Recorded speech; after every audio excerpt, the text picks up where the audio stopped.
Good morning, everyone, and welcome to another monthly video blog. Today's date is May the 28th. Today, we're going to be discussing the natural gas ETF FCG.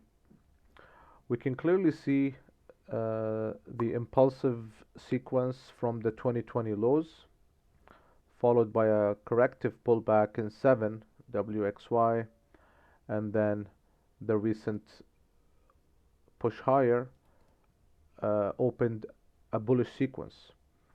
So we're looking to buy this pullback, right? 2020 and April 2025 should remain intact. In this three, we expect the buyers to enter at 2620 to 2277. We like to buy it with a stop here. The next area higher is going to be equal legs from 2020. We're going to 4615, and then from there we want to see two more highs, three in blue, three in black. So basically it can go from 46 to 63 if it wants. It's a big area.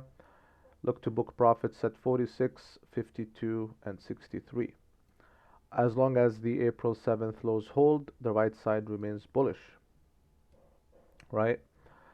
Yeah, pretty straightforward. If you like what you're seeing, feel free to check us out at Elliottwaveforecast.com. Talk to you soon. Take care.